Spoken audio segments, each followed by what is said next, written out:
Hey everyone, this is Jason Leonards. This is episode number 314 of Revolutionary You, proudly brought to you by Revolution Fitness and Therapy. This is episode 204 with my buddy Ruby Cherie, and we had a really cool conversation in the first part of this series, which was kind of starting to unpack a health first approach to the way that we look at self-improvement, and how do we do that, and what does it look like? What does it look like for men? What does it look like for women? And I have to tip my hat to someone. There's a woman I recently connected with through social media, and so shout out to Marjorie, who's been writing some really interesting stuff about our show in particular, and she's kind of detailed a couple different episodes I've done recently. You can find the work that she's doing at progressive-strength.com, and I find it to be really thought-provoking information that she's putting out there. And so I connected with Marjorie and was kind of having a little bit of dialogue with her. She had done a little bit of a critique of the last episode that Ruby and I did together, and it sort of made us almost pivot where we wanted to take this conversation today, and really just the whole notion of, how does this all wrap into our identity as people, and where does privilege stand in the middle of all these things? Can you be someone who doesn't have access to as many things? Maybe you don't have access to high quality food. Maybe you don't have access to a nice gym with fancy machines and all these different things. Can you still be health seeking? Can you still have a life that is considered, healthy by any definition? And what does that do for you as a person? And, I don't know that we're going to successfully tackle this, but God knows Ruby and I are certainly going to try. So Ruby, welcome back. And thank you for, a great start to this series. And I'm going to let you start with this one, because I know as we were having some dialogue offline about it, there were some cool places to take it. So take it away. It's actually interesting that you brought up privilege part, because that was the first thing that struck me when I read Marjorie's review, and it got me thinking, yes, but who is it that we are targeting with this podcast, and who is it exactly that's listening to this podcast? Like, what materials can you guys that realistically use, and what are your mindsets? Like, what is the audience of this podcast itself really trying to glean out of what they listen to? And I debated on and off about the privilege part, and then I started to think, yeah, well, the best thing about a lot of the people that are out there without as much equipment per se, or the ability to afford a gym, is that there will be things that you can utilize to still get some form of progression through resistance training, because resistance training isn't just weights. It isn't just what you do in the gym. Like, your body is pretty much a tool in itself. You can move your body around in so many different ways. Like, people forget, and this is something that came out of COVID as well.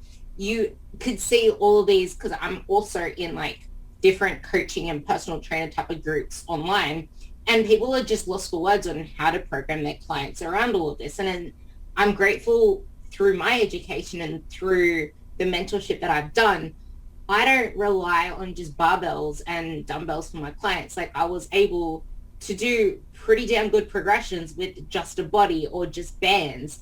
And that's like the cheapest form to entry that there is. But there's also outdoors. Like, go for a walk down the street, like, just get your aerobic fitness up, but mesh in that resistance training with bands, like with your body around what is pretty much in your own reach until you can do better.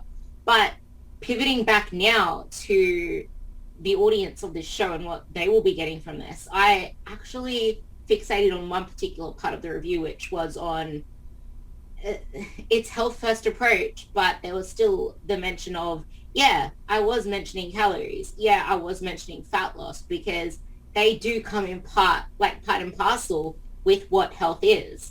And that's pretty much the foundation of what I was addressing in the first episode, where you know that you need to eat in a calorie deficit to lose weight, but calories are not just like the calories in the food, because you don't eat macros. You don't eat calories, you eat food. Like, yeah, cool, a carb is a carb, but it's not really, because one carb may come with plentiful other nutrients if you eat it in the food source, because obviously 1 gram of carb itself doesn't really bring with it much. But if you eat ample amount of a certain amount of food, you will get the nutrients that are anti-aging, that are antioxidants, that are beneficial for your hair, your skin, your nails. Like, depending on what source of food you choose, that is going to either take you further or away from your health goals. And it's in that realizing that fat cells do not just contain fat. A fat cell is a toxin site. It is where all toxins in your body are stored. Excess energy is toxic to your body, so it gets shoved into fat cells. And this is like, the environment around you has its own toxins, but it's not to the degree where you need to go and bloody put some stupid sauna wrap on or bubble wrap on and start sweating your guts off on a treadmill. Like, that's all bullshit that people put out into the universe because it sounds cool and it gets people money, because I have this new fancy program that is different from, the boring old just eat less food, eat, move more, which once again, I think is completely what has turned a lot of people against trying to seek a better body image for themselves. And this brings me to the whole conversation that I really wanted to get into, which is body changes are the main driver that people come to us. They're the main reason that people try to start out with the gym, start out with any type of training or nutrition plan. They want to change their body. They want to feel better. And if I said that I didn't start out, or I'm not continuing to do something because it doesn't make me feel better, or it wasn't because I didn't want to look better, then I'd be lying. And I'm sure every one of you can agree too that the reason you started out, or the reason that you would push forward in a certain way, is because you want to feel better than you do now. You want to look better than you do now. Caveat, once you actually start to feel better, once you actually start to see the benefits that come from increasing your steps, increasing your water intake, starting to focus more on your lifestyle, starting to actually drop some body fat and look better and feel more confident in your skin, and actually walk into the clothing shops and try on the clothes in the mirror instead of just grabbing whatever looks like it fits and then walking out because you hate looking at yourself in the change room lights. Like, if that wasn't the main driver for you starting whatever it is that you're starting, then you're a special snowflake.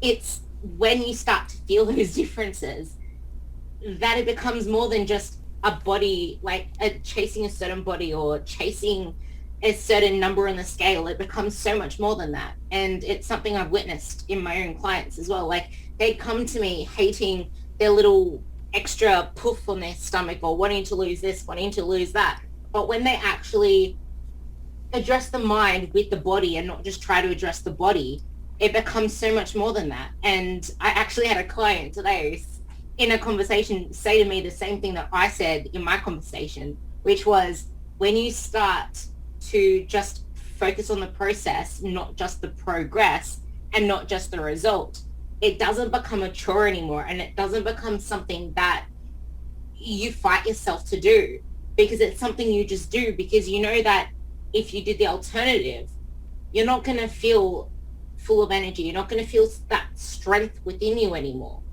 And I would prefer to feel bloody strong, bloody healthy and fit than lazy sitting on the couch and eating potato chips while everyone else is eating pizza off the counter. Like, that's not the lifestyle I want to live. And it's sadly the reality of so many people out there, which is why we have this obesity epidemic, why we have people yo-yoing all the time. Because in my opinion, intuitive eating cannot exist until you have the foundational knowledge of nutrition itself. Because I would intuitively not, like, I had a client who was with me ages ago. She fell off because she wanted to try this all new intuitive eating, because she was either all or nothing. Like, she is still fully anal about tracking everything. Sure. It's not as like pedantic as it used to be, but that's how it was.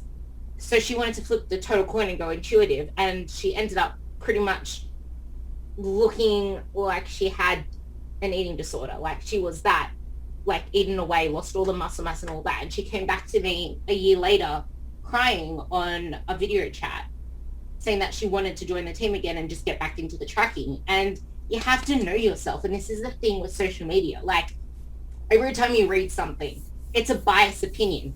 It is not just, it's not based in fact. Like open your social media feed and you'll see someone says something and then everyone else is like kissing their ass, like agreeing on the same thing because they're within the same community group. People choose their herd. And once you see something said a million times, the more it starts to become something that you start to believe, whether it's true or whether it's false, whether it's something that's going to serve you or something that's going to be detrimental to you, because we all just want to feel something. We're emotional beings, we're humans. And the more that you try to cling to what other people are doing instead of just zooming out, like that's like my new slogan now, Zoom TF out, because we're too hyper focused on everything instead of realizing I'm doing this to feel better. I'm doing this because I know the alternative is not something that I want to be. And I'm trying to create this identity that's serving the person I want to become, the lifestyle I want to become. Everything needs a purpose for you to be able to sustain it. If you don't attach a purpose or a meaning to something, it's not going to stick. And the more that the women out there especially put themselves last because their family comes first, you really aren't putting the family first at all. Because I can think of many examples of when I would get a client frustrated and crying because she just went off at the kids. She just lost her temper. She doesn't want to deal with her kids anymore because like the whole house is a catastrophe because your head inside of you is a catastrophe. If you show up as your best self, if you put the focus into you first, it's going to show in everything that you do. The kids are going to see it. The husband, the partner, the boyfriend, the work colleagues, they're all going to see that you are showing up as your best self and you open up so many more opportunities and your life becomes less of a fighting against a brick wall and it just becomes something you ease into because you're walking into it with confidence. And reflecting back on the first episode that I was on last week, it kind of is pretty damn important to look after your calorie intake to then get those results because that is really what drives fat loss. But like I said, calories aren't just the food that you eat. It comes with nutrients. It comes with phytonutrients. Calories are also the mental energy that you put into you. But also, what is a calorie? It's energy. And if you're not looking after your mental self, your emotional self with your physical body, you can't change the mental with the mental. It's something Andrew Huberman says. He's a neuroscientist. You can't change your mind state with the mind state. You need to move your physical body into action first. Otherwise, you're just going to sit in overthinking. I just call it, you can't change the psychological with the psychological. You need to add the physical into it. And it works the other way as well.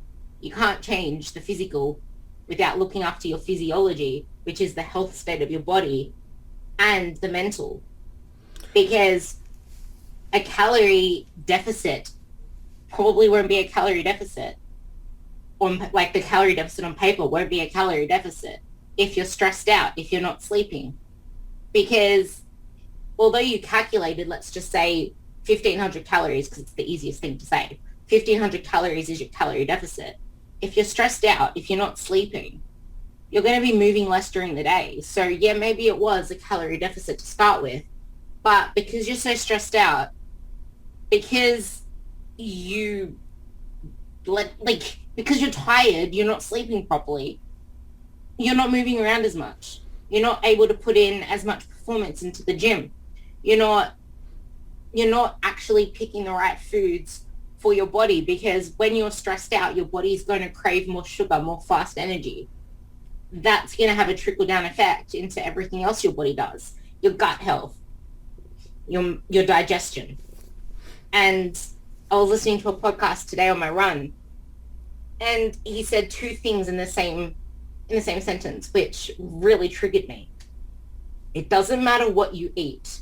It doesn't matter what time you eat, as long as you're eating it all within a day to get the right amounts. And yes, while that is true, he was putting this towards body comp. And then at the end of that sentence, he said, but it does impact your performance, not your body comp. And I'm like, but that's the thing. If you're not fueling yourself with the right food, if you're not giving yourself the right nutrients, and then you have an upset gut, if you can't perform in the gym, that's going to be less expenditure. So technically that calorie deficit isn't a calorie deficit anymore. You're not building, you can't tone a muscle if there's no muscle to tone. And you're not going to be able to put in the performance into the gym to build the body that you want, to fuel the body that you want to build, if you're not giving yourself the proper fuel. So I guess that's where it all just comes together, to say, yes, it all matters, but you just need to zoom out and realize health should be the underlying factor.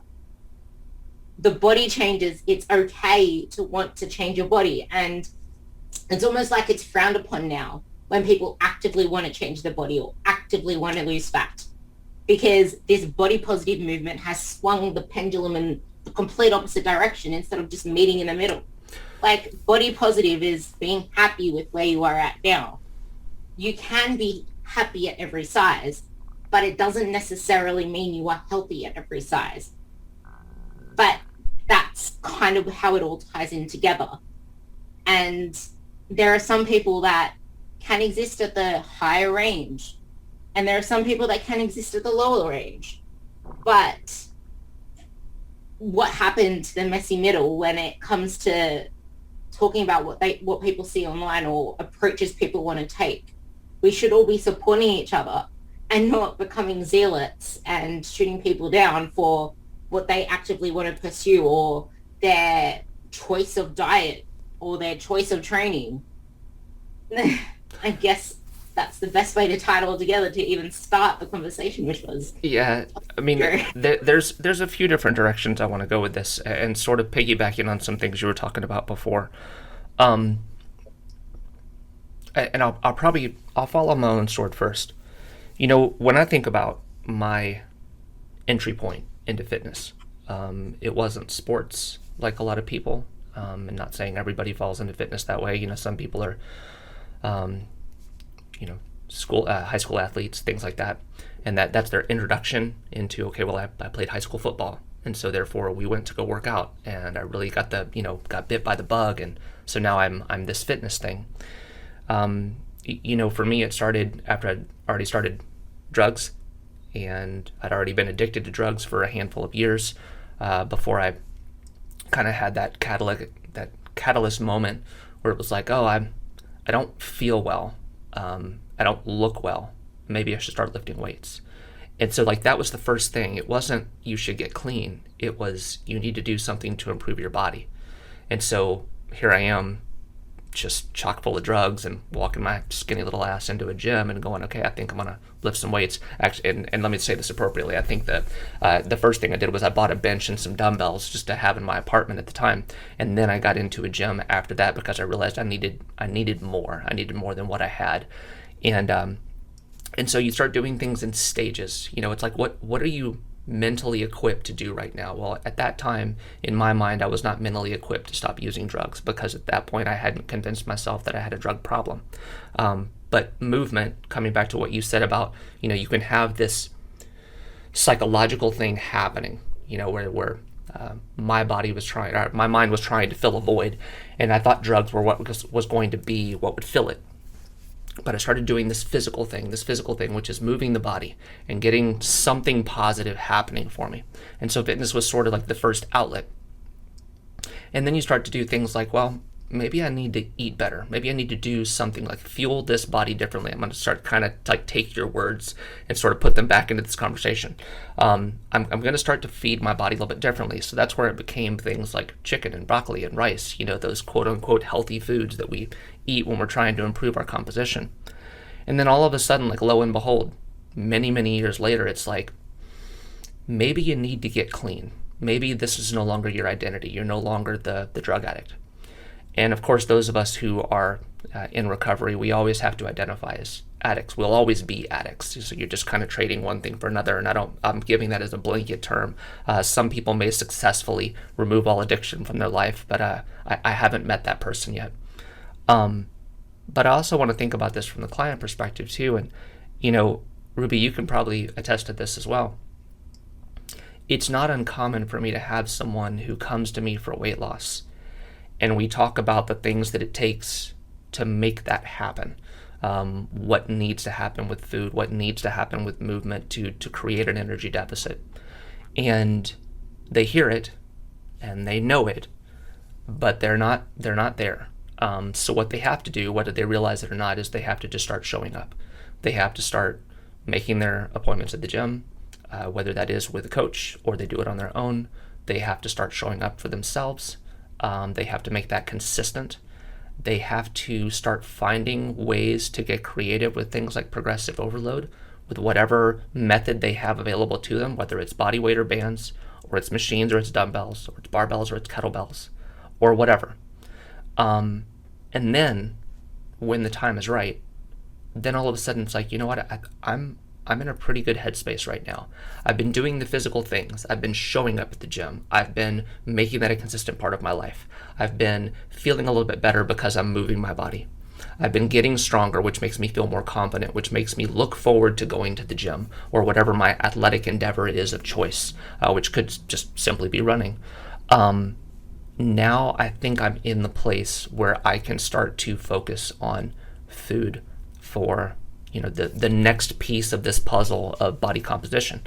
And I'll agree with you that, the vast majority of the people that come to me are coming to me for an aesthetic change. And it's not that they don't see that there's a correlation to, if I change my body, I may feel better about myself. And that's regardless of what somebody weighs. I have clients that, and this is part of our questionnaire, like our incoming questionnaire before someone has even paid me for my services. There's just a list of options I want people to check. What things are you looking to improve? Weight loss, lean muscle gains, dietary advice, better endurance, better stamina, higher self-esteem, stress relief. And they can just, and I've got people that will sit right here in my office and go, all of it. I want to improve all of it, and that's okay, because you may need all those things to happen. And so it kind of comes back to that client I was just describing. Like, maybe you just need to get the ball rolling before you can consider what needs to happen with food to sort of put that next little piece of the puzzle together. And I've always viewed it as a puzzle, because when people, you can look at it as a puzzle, look at it as a spectrum of change. Because things are never going to be perfect. And it's kind of like the adage of the buckets, the buckets of your life. You've got your social, your emotional, your spiritual, your physical. You can't keep every bucket full at the same time. It's not possible. Something is going to probably lose its level of fullness because you can't focus on all of it. But I do find it interesting where this crosses over into some degree of identity. What does this make us, our identity as people? Because when you look at, certainly I have clients that I would, put in this conversation. When you look at people who run, I'm a runner. When you look at people that lift heavy things, I'm a lifter, to whatever degree. You can even take that as part of the diet conversation. I am vegan. Cool. That's your identity. That's your tribe. That's your thing. Until and if, when you decide that perhaps that tool is no longer as important as it once was. So, I think there's, again, lots of nuance, lots of things to consider. And of course, if you have the ability to be able to tune into a podcast, you have a certain degree of privilege. If you have the ability to buy a gym membership, you have a certain degree of privilege. You can do a lot with a little, and you can do a lot with a lot depending on what you have access to. And it also depends on how good your noise filter is, because you know just as well as I do that the moment you get onto social media or Google or anything else, wherever that algorithm takes you, you can find a lot of different answers. They're not always going to be the right ones for you at that time. So I'll put this back over to you. And I'm adding on to that, a lot with a lot. You can also do a little with a lot, and that touches back onto what you said about the whole identity thing, and it's a tool in the toolbox. That's what it really all is. They're all tools in the toolbox to use at the right time for the right person. And it's like, yeah, you can do that, but should you? Yeah, you can go into a calorie deficit right now, but should you? Are you in a place to right now? There are so many people that are not mentally in a place to be able to start that phase off yet. And something I say is, if I put you into a fat loss phase, I want it to bloody work. Like, I don't want you to be pushing and grinding and screeching against the chalkboard, because it's pretty much like fighting resistance. And if you've been dieting your whole life, if you come from disordered eating in the past, or you've just got such an emotional clutch to some type of trauma or some event, you're not currently in a place to just go into a diet until you address all the other factors. And that's kind of where the health first approach comes in. But yes, you're going to come to me wanting to change your body because you're not going to be happy with who you are. You're not going to be happy with how you feel. And that's okay. And this is where I reckon the barrier to entry in health and fitness really is now. It's because there's so many people shooting the diet culture against people trying to say, yeah, you need to get your body healthy, and fat cells are toxic. And like, there's both different arguments coming at anyone trying to get into any type of self-improvement, and not just either anti-diet culture or you need to lose weight, but you need to do it this way, you need to do it that way. And it's all just noise. And that is what is stopping a lot of people from just getting started. And I guess that's where it comes down to what you said, as you need to start off with what that person's willing to do first. What are they capable of doing? And you need to start off at the basics. And seeing what you mentioned about, if we take privilege in a different light, privilege may be, yeah, okay, I have all of these tools already in my tool belt and I can track my calories. I can do all this stuff. But someone coming to us may not yet be at a stage where they can just follow a meal plan or track their food without inducing some level of anxiety. So it comes to, I have a girl at the moment, I have quite a few girls at the moment, sending their food photos to me. And I give them ideas. Like, you'll see breakfast with butter, something like honey or jam or whatever bread's bread, and bread. Yeah, the bread isn't bad. Yeah, okay, maybe we can replace the butter with something like cottage cheese, high in protein. There was no protein with that meal. It's the basics of, where can we start adding protein into each meal and use the process of addition. Like, I did not see a single color with that. It was just beige. Honey, butter, bread. Why don't we add some color to it? Why don't we put in a source of protein? Cottage cheese, ham. Let's use the bread. Nothing wrong with that. It's keeping the same type of foods, but making them better. And until you can sort of move your way along that spectrum, then you can probably actually follow closer to a meal plan template. And I'm actually an advocate of meal plans for a lot of people who don't know how to eat, because you can say, cool, this is how you have to eat with like the macros and stuff like that. But if they don't actually know what it feels like to be thriving on certain foods or at their best self, they don't know the difference between how they're eating now and how eating like adequately and with the right nutrition is going to make them feel until they actually experience it. So I put my girls on the training wheels of a meal plan, and I'm there with them every step of the way to help them with their food. But then again, if you don't have someone for that, you have a support network. There are plentiful groups on Facebook if you choose the right ones. But if you choose to go that route, then maybe try and look up credible research. Try and actually just look at what the health guidelines pretty much say with eat your damn veggies. Like, the veggies are at the bottom of every single health pyramid. Put more color onto your plate, flavor them. Because as soon as you know what it's like to thrive on the right foods and get some assistance in that sense, read the health books, educate yourself on what it takes to eat a diet that helps you thrive and nourishes you, the importance of protein, you will start to feel better, and you'll start to chase that feeling versus chasing that number on the scale. But you're still going to be impacted by numbers, by how you feel a certain day. How many times have you heard or even said, I feel fat? Fat is not a feeling, but our emotional state has put us into a place where we're feeling fat. And we can let that get to us, or we can stop and acknowledge it. Like, I can still have those feelings sometimes, because I either feel watery or I ate a little bit too much in one meal and I had like a big bloated stomach, but I feel it. And I realize now, talking about it, that I don't even let it take up another soundbite. It's like, yeah, probably was this, move on with my day. But that's not something you just develop straight away. And it's that lag time between action and seeing any outcome or progress that is what holds a lot of people back and leads to self-sabotage.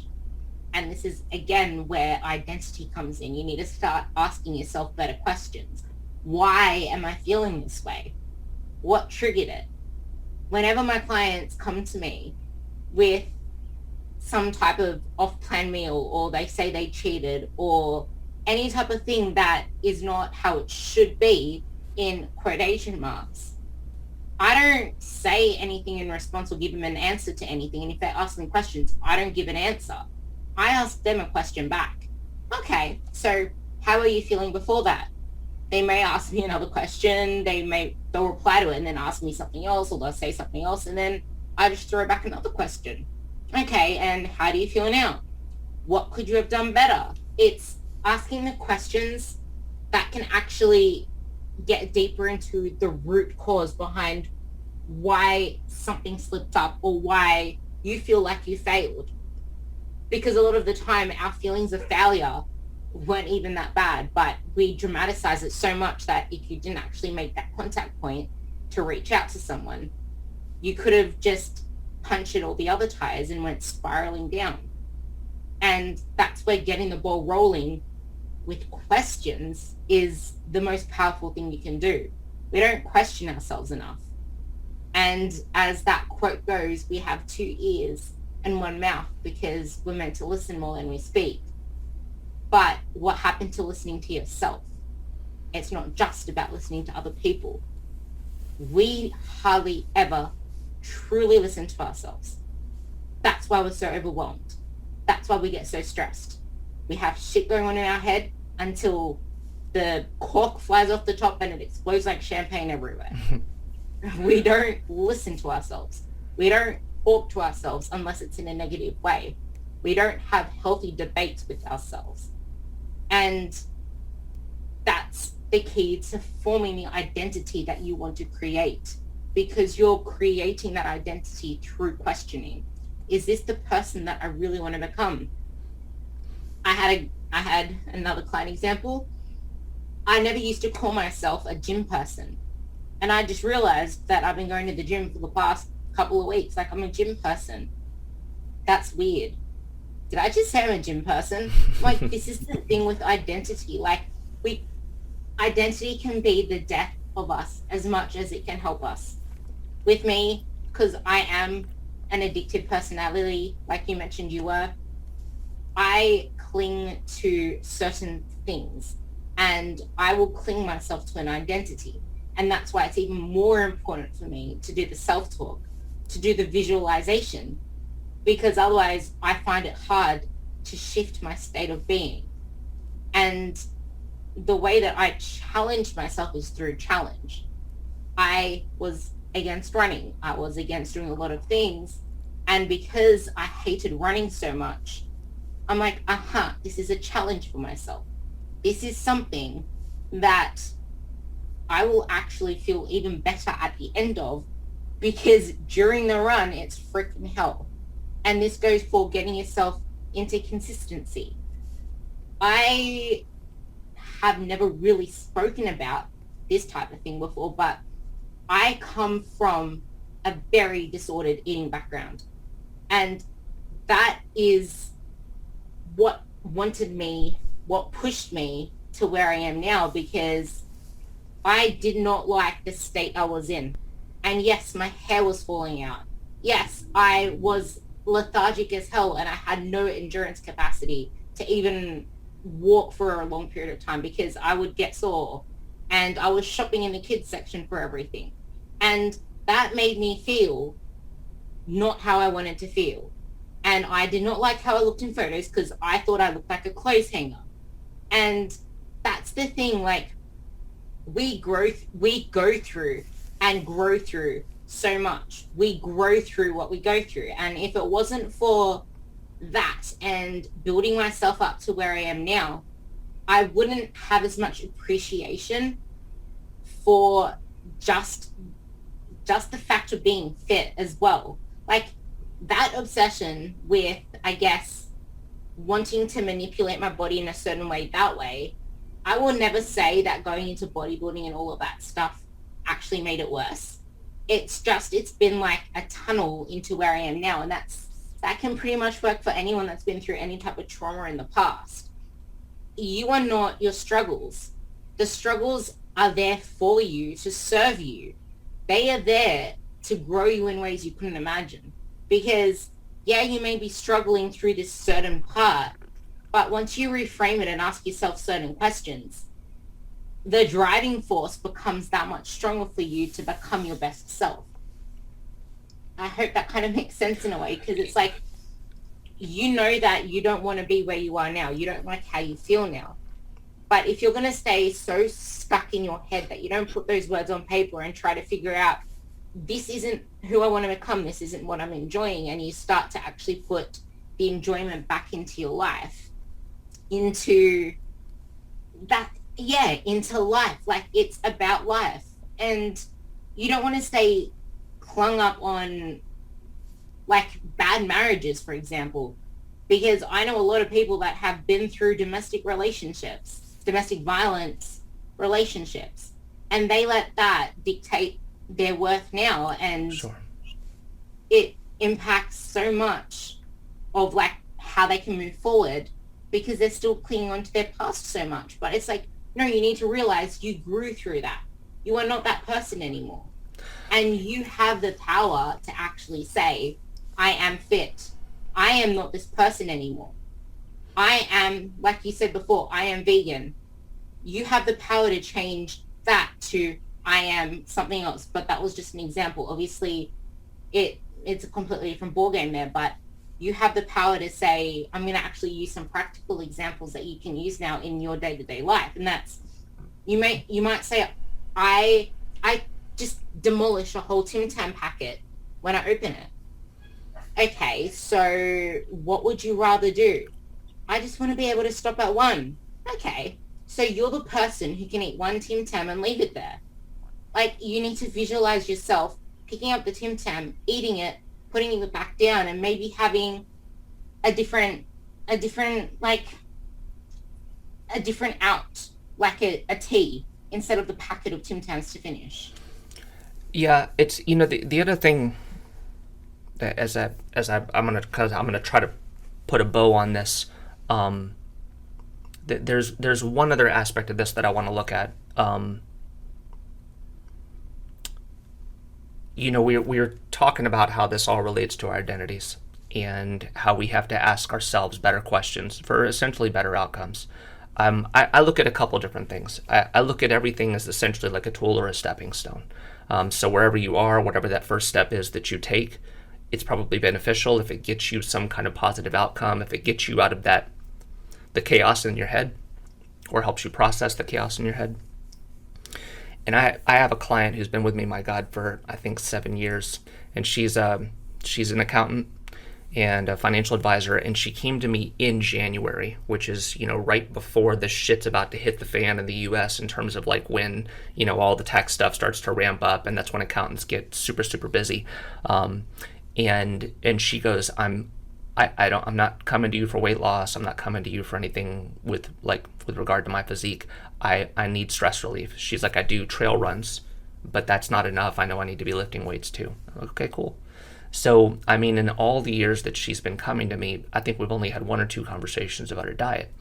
But she tore her meniscus on a trail run. She kind of lost her footing, and she felt something in her knee. And so then when she went to the doctor was like, yeah, you're not going to be able to run for probably 6 to 8 weeks.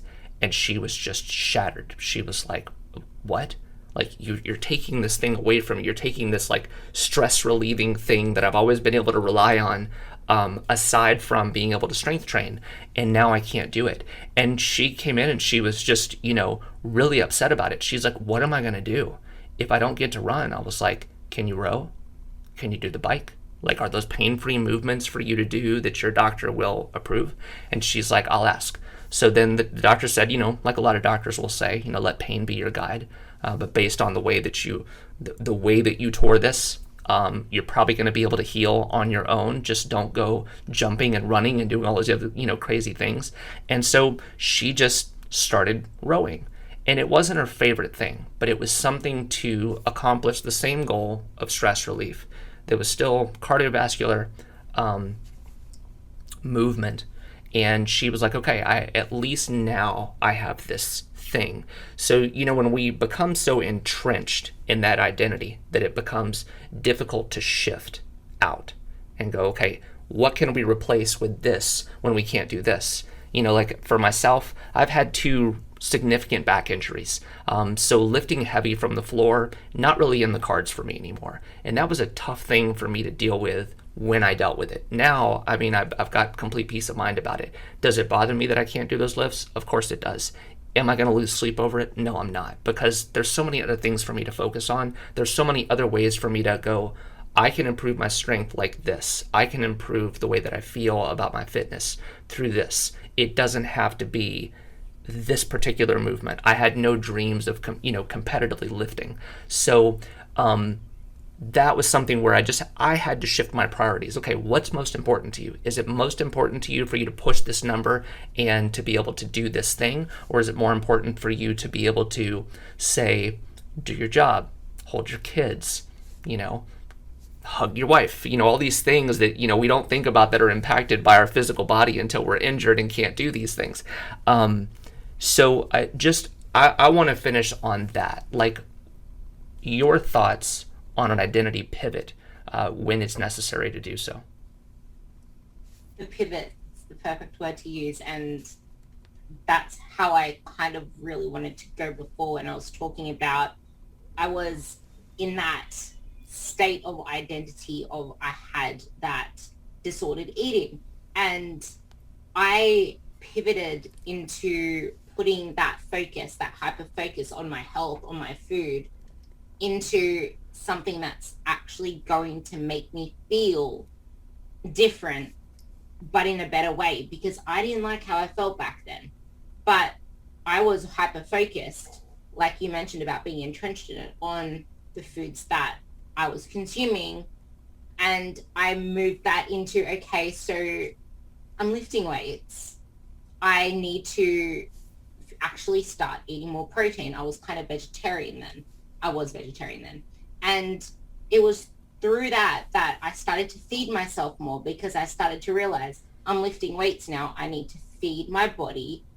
It's almost like we lost common sense with all the noise that's going on, but that was common sense back then. I need to fuel my body to get this certain result. And coming back to that identity pivot, we're human beings, we're feeling beings. We chase feeling. We're not going to do something that's going to make us feel like shit. And I guess that's where it comes down to asking ourselves a better question of, I guess a task that people listening to this can do is get a piece of paper, split it in half.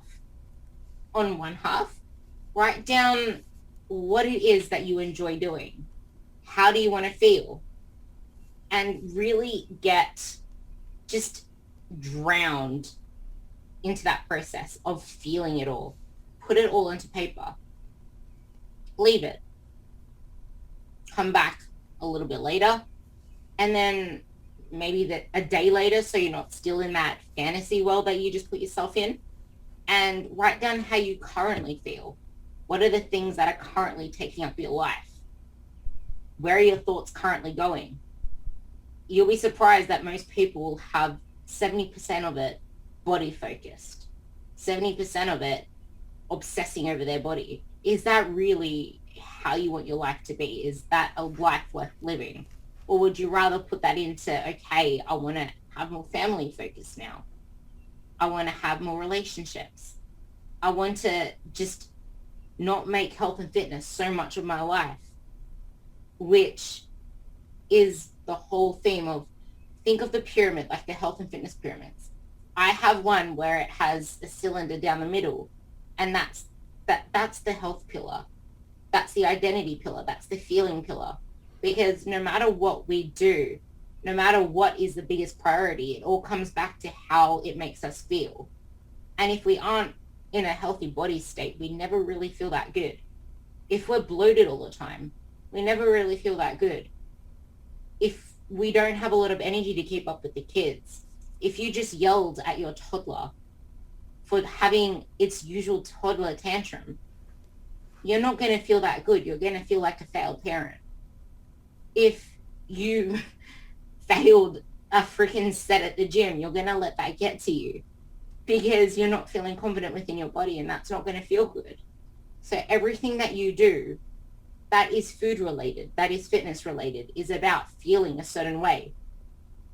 We first attach it to wanting to change our body, but that's because we don't like how we currently feel. We're not confident in our bodies. We probably don't like the change room mirrors and the change room lights. We probably don't approach relationships how we should. We let people verbally and emotionally push us around because we haven't built that confidence within ourselves. And it's through developing an identity around doing and not wishing, doing and not thinking. Your identity has to be in the doing, because you can think all you want. You can try to change your mindset all you want, but you touched on it before as well as I touched on it before. You cannot change the mind with the mind. That was it. When you got into fitness with your addiction, you couldn't just say that you're an addict. You couldn't just face it mentally. You had to do something with your physical body and feel good within yourself before you could change the mental. And you can relate that to anybody listening to this. Ask yourself a better question. What is it that you should be asking yourself that you're currently avoiding, that you're in denial of? Are you self-talking yourself enough in a way that's going to actually expand and grow you? Or is it all self-deprecating? Because most of our self-talk is that deprecating stuff, and our body knows, our mind listens. And the more that we repeat that stuff to ourselves, the more it's going to manifest, and that's going to stop us moving anywhere, because you'll never, ever, ever, ever achieve a thing if you don't believe you can. That's fact. Because if I never thought that I could do something, I would give up before I put in enough effort. If you don't believe you can do something, you'll be half-assing it the whole time because you don't truly believe that you can get that outcome. And that's where the pivot happens, where you can't just form and break habits. You need to habit stack. You need to shift habits. Okay, so if what I usually do is eat a bag of crisps in front of the TV when I get home, maybe I need to change where I'm placed or get some kids in and play chess with them or play like game board with them. Do something different that is away from that environment. Why not, instead of watching TV, you get the kids to help up with creating a dinner meal so that you're not snacking. You're actually actively engaging in a process with your physical body to create the dinner that you'll be having later on at night. It's finding simple shifts in your day that take you away from the habit that isn't ideal towards the habit that you want to create. But identity isn't just identity. Like, it means nothing because it won't stay permanent without it actually linking to a core belief. And that core belief is what we mentioned before. You need to actually know what your priorities are, what your values are. Aside from wanting to feel better, your value isn't just, I want better health because that shit isn't fancy on social media. It's the fact that you want to have better relationships. You want to excel in your career because, let's face it, things that make us happy, make us money, and make us feel better are the things that are pretty much driving forces. So connecting your identity that you want to create for yourself to those core beliefs is what makes it permanent. Because habits and rituals can easily fade if they're not attached to that deeper purpose. Like, my core belief is feeling valued. Like, I like feeling valued. It is a core belief because if I feel like I'm giving value to someone, client or otherwise, it is going to be a behavior that sticks. And I will push for doing that behavior because I know it's in line with that core belief. Validation is a big thing for me. I like feeling valued. And you might feel the same within your workplace.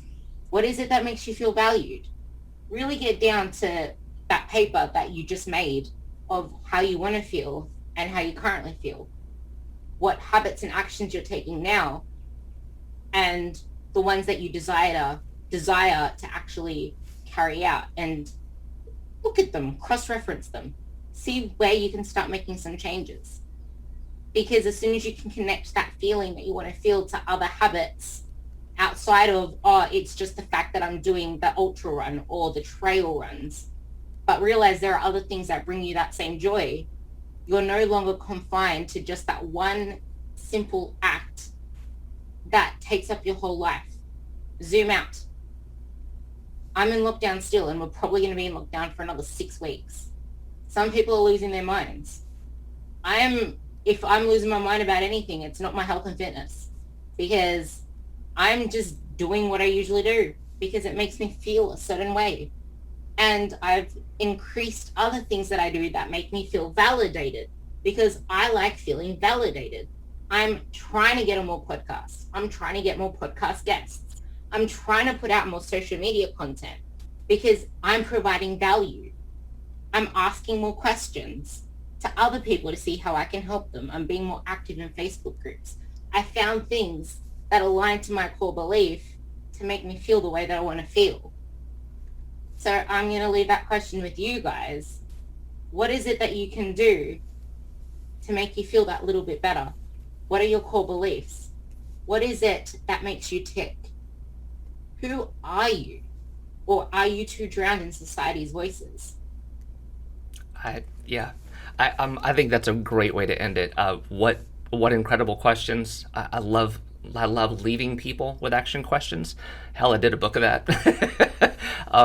So Ruby, thank you again. Much like the conversation, and it's interesting how not intentionally the first part of this series sort of transitioned quite nicely with how I ended things with Sohee Lee in the last series. But much like the conversation on anti-diet culture and diet culture, there is layers and layers of nuance to this conversation, and it is really specific to the individual. So I think, putting this back on the listener for just a moment, if you go back to the questions that Ruby just asked at the end of this, if you can answer those honestly and candidly and revisit those questions from time to time, you're probably going to be well ahead of the pack. So I'm going to leave it there. Ruby, we have 2 more conversations to tackle, and I'm sure we're going to have a lot to cover in those. So thank you again for taking the time, and I look forward to round 3.